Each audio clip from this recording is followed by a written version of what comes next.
মে' মাহৰ প্ৰথম সপ্তাহটো খুব বেছি দেৰি হ'লে আৰু 5 মে' মানলৈকে যাব তাৰ hello' friends welcome to another video' সদায় ব্লগ দিওঁ বোলো আজি ব্লগ নিদিওঁ আজি বেলেগ এটা ভিডিঅ' ৰ'বতে অকণমান লাইটটো কম হৈছে তো আজি টপিকটো হৈছে যে আমাৰ হায়াৰ ছেকেণ্ডেৰী ৰিজাল্ট কেতিয়া দিব কাৰণ প্ৰথমতে গ'লে ডেটৰ ওপৰত ডেট দি আহি আছে ইমান দিনে 28 তাৰিখ বুলি দিলে এবাৰ মানে মেট্ৰিকৰ পিছে মেট্ৰিকৰ ৰিজাল্টৰ পিছে এবাৰ ডেট দিলে তাৰপিছতে আকৌ সিদিনা দিলে এটা 4 তাৰিখ বুলি 4 তাৰিখটো একদম ফাইনেলকৈ ওলাই গ'ল আৰু কিন্তু আচলতে আছিলে 4 তাৰিখটো ফেক এটা তো 4 তাৰিখ কালি পাৰ হৈ আজি 4 তাৰিখ এইটো পাৰ হৈ গ'ল মানে কালি 3 তাৰিখে এই দি দিছে নিউজত দি দিছে যে এইটো এটা ফেক নিউজ আছিলে আমি কোনো ধৰণৰ এনেকুৱা আৰু তাহাঁতি উলিয়ায়ো কেনেকৈ একদম ধুনীয়াকৈ HS কাউন্সিলৰ সেইখন একদম 4 তাৰিখ তাত ডেটটো বৰ ধুনীয়াকৈ দিয়ে আকৌ দেই এই বেৰোজগাৰখিনি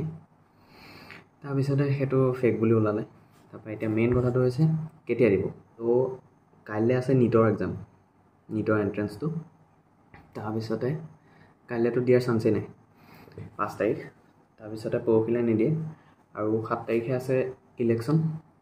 লোকসভাৰ ইলেকশ্যন অসমৰখিনি তাৰপিছতে আৰু 5টা থাকিব 5টা নে 4টা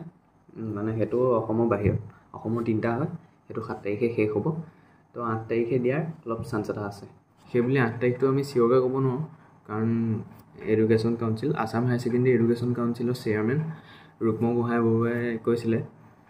যে 10 তাৰিখমান তেনেকৈ মই ক্লিপটো লগাই দিছোঁ চাই লওক যোৱা বছৰ আমি 6 জুনৰ দিনা হায়াৰ ছেকেণ্ডেৰী ফাইনেল পৰীক্ষাৰ ৰিজাল্ট দিছিলোঁ আৰু এইবাৰ মই চেষ্টা কৰিছিলোঁ যাতে এমাহৰ আগতে মই ৰিজাল্টটো দিব পাৰোঁ আৰু সেইমতে ভাবিছোঁ 10 মে'ৰ ভিতৰত আমি ৰিজাল্ট ঘোষণা কৰিব পাৰিম মোৰ মতে কথাটো এনেকুৱা হ'ব লাগে যে কাউন্সিলে এনেকৈ এক্সামটো পাতি পেলাই তেওঁলোকে 2 মাহ সময় লৈছে সময় লোৱাৰ পিছত ধৰক ফেব্ৰুৱাৰী 30 তাৰিখে শেষ হৈছে ফেব্ৰুৱাৰী 30 তাৰিখ নাথাকে ফেব্ৰুৱাৰী এক্সাম্পল নিদিওঁ আমাৰ মাৰ্চত শেষ হৈছিলে মাৰ্চ এপ্ৰিল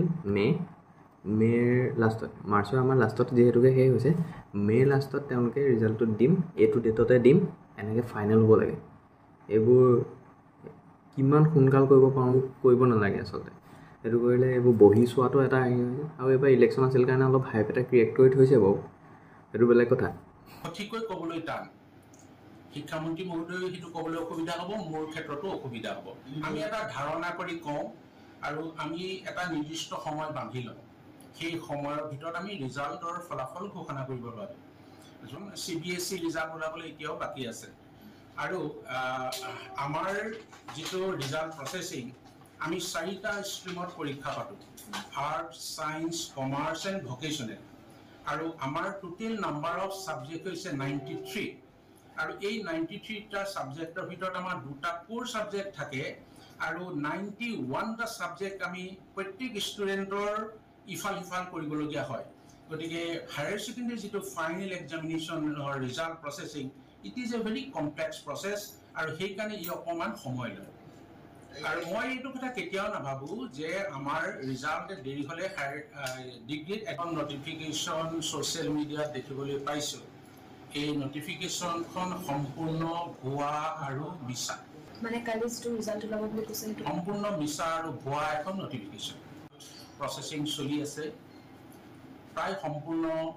হোৱাৰ পথত এতিয়াও 2-4টা কুৱেৰি আমালৈ আহি আছে আৰু যেতিয়াই আমাৰ কুৱেৰিখিনি মিট হ'ব তেতিয়াই আমি ৰিজাল্টটো ঘোষণাৰ কথা তো ভিডিঅ'টো চাইডটো গম পালে কেতিয়া দিব 8, 9, 10 এইকেইটা ডেট ধৰি থকা এইকেইটাতে দিব তাতকৈ দেৰি নহয় তাতকৈ দেৰি হ'বলৈ বাটো নাই নহয় ইলেকশ্যন শেষ হ'ল তাৰপিছতে এইবোৰ এণ্ট্ৰেঞ্চবোৰ এতিয়া যাব আৰু সেইটোৱে মানে বহুত ষ্টুডেণ্ট থাকে ন আৰু মেট্ৰিকত কি হয় HSLCত তাত 45 মাৰ্কছ এই কম্পিউটাৰ চেক কৰে মেচিনে চেক কৰে কাৰণ OMR চিট আহি যায় কিন্তু হায়াৰ ছেকেণ্ডেৰীত সেইটো নহয় যে সেইটো কাৰণে অলপ সময় এটা লাগিব অভিয়াছলি লাগিব সেইটো তো যোনে দিছে তাহাঁতকো বেষ্ট অফ লাক মোৰ ফালৰ পৰা ভাল হওক চবৰে তো আজি ভিডিঅ'টো ইমানেই আছিলে বাই